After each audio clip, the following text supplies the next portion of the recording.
Hvem er Michael Kanin? Der var engang en lille kanin, som hed Michael. Michael havde en menneskefar og 2 menneskemødre.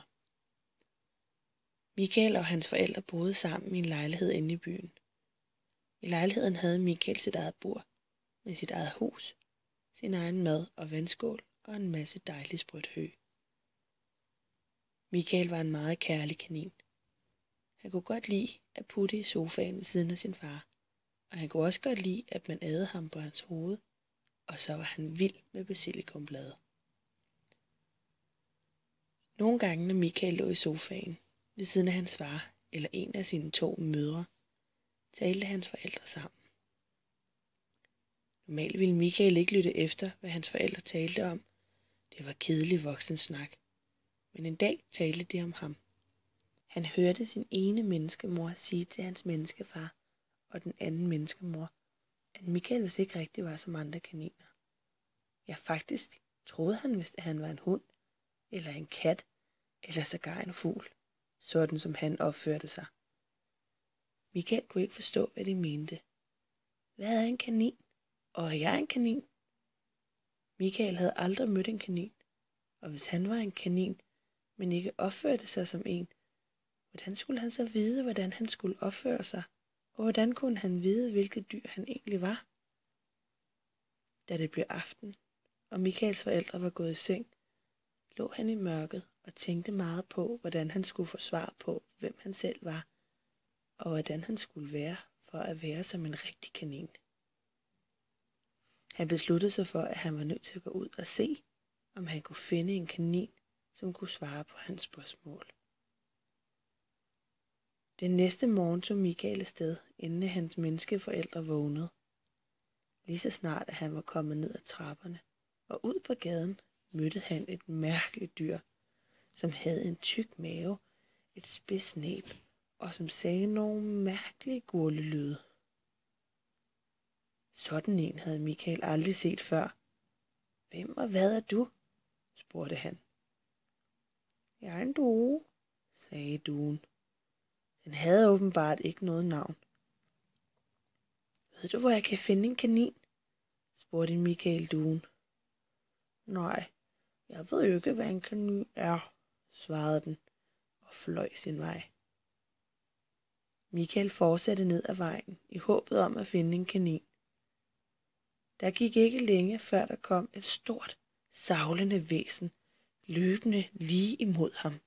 Michael blev meget bange, især da det store væsen stak sin våde snude ned i hovedet på ham og begyndte at snuse højlydt.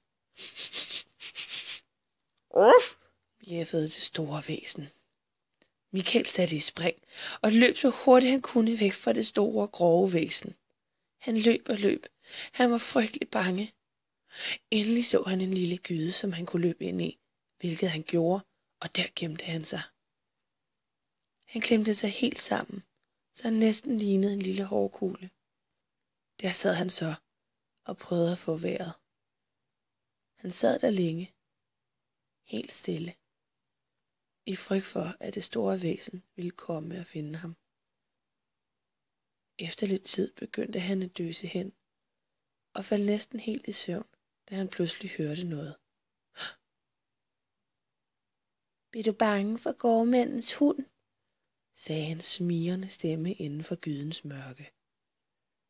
Michael svarede ikke, og snart kom der en slank og graciøs skikkelse frem fra mørket. Den var ildrød, med hvide striber og en lang flagrende hale. Hvem er du? Sagde han til skikkelsen. Jeg er en baggårdskat, svarede den. Ved du, hvor jeg kan finde en kanin? Spurgte han ivrigt katten. Følg efter mig, sagde baggårdskatten. De 2 løb side om side i et godt stykke tid, til de kom til en stor grøn plæne. Her burde der være nogen, men du må selv lede. Og så løb katten sin vej. Michael hoppede forbi en vandpyt og hen til nogle buske for at sidde lidt i læ. Bag sig hørte han en sagte lyd af nogen, som træk vejret. Han vendte sig om og så en langøret pæreformet starut med en mimrende næse. Hvem er du? Er du en kanin? Spurgte Michael starutten. Ja, ligesom du, svarede den kægt. Michael kunne ikke tro sine egne ører eller øjne. Hvordan kan du vide det? Vi ligner jo hinanden, sagde den langørede kanin. Du kan selv se, hvis du kigger efter dit spejlbillede i vandpytten.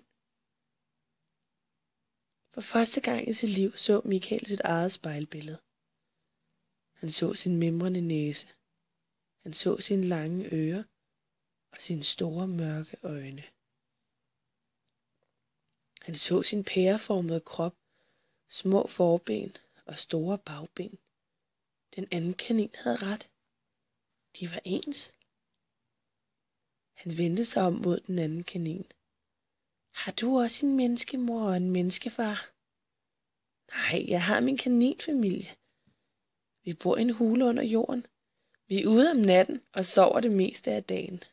Michael kunne godt lide at høre om det vilde kaninliv, og han var glad for at have fået at vide, hvad han selv var. Men han kunne mærke, at han begyndte at savne sin menneskefamilie, sit lille hus og de lækre basilikumblade, hans menneskemor gav ham.